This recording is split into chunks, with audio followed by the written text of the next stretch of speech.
अतिशय महत्त्वाचा विषय, 4 लाख लोकांचा विषय आणि खूप महत्त्वाची लक्षवेधी मांडलेली आहे।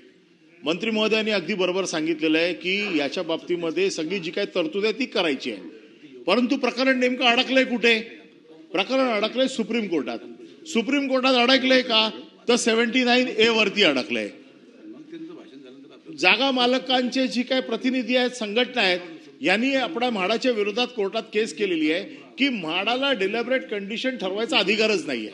या एका गोष्टीवरतीच कॉम्पिटंट अथॉरिटी म्हाडा नाहीये, कॉम्पिटंट अथॉरिटी महानगरपालिका, या एका गोष्टीवरती प्रकरण कोर्टात पडलंय। आणि आज जवळजवळ 61 बिल्डिंगला तुम्ही डेलिबरेट कंडिशनची नोटीस दिलेली आहे। या लोकांना तुम्ही घरं खाली करायला सांगितलेली आहे। 935 बिल्डिंग पैकी आज अशी परिस्थिती आहे की त्या बिल्डिंग कधी कोसळू शकतील अशी तुम्ही एक परिस्थिती लँड ओनर असोसिएशनने तयार केलेली आहे। याच्या बाबतीतलं सोल्युशन सोपं आहे की सरकारने म्हाडा कॉम्पिटंट अथॉरिटी आहे हे कोर्टात डिक्लेअर केलंय। जे अजून केलं तर हा प्रश्न एका मिनिटात सुटून जाईल आणि 79A चा प्रश्न जो सुटला तर हा सगळा प्रश्न मुळापासून सुटतोय। म्हणून येणाऱ्या तारखेला जसं आपण सांगितलं की तुषार मेहताजींना आपण सांगितलेलं आहे, परंतु याच्या बाबतीमध्ये म्हाडा फार काही सिरियस नाहीये। जो आमचा अनुभव आहे, इतके दिवस आम्ही बघतोय या प्रकरणामध्ये, जर म्हाडाने हे प्रकरण सिरियसली कॉम्पिटंट अथॉरिटी म्हणून स्वतःला डिक्लेअर करून घेतलं तर हा प्रश्न मुळापासूनच संपेल। मग बाकीचे प्रश्न सोडवता शकेल। माझी फक्त आपल्याला एवढीच विनंती आहे की या प्रश्नाच्या मुळाशी, बाकी 2000 मीटर करायचा, 4000 मीटर करायचे नंतरचे प्रश्न आहेत, त्याला 79A ला 51% कन्सेंट पाहिजे की नाही हे नंतरचे प्रश्न आहे। पण ज्या मूळ प्रश्नामुळे हे प्रकरण जे अडकलेले आहे ते मूळ प्रश्न 79A म्हाडा कॉम्पिटंट अथॉरिटी आहे की नाही याच्याशी संबंधित आहे।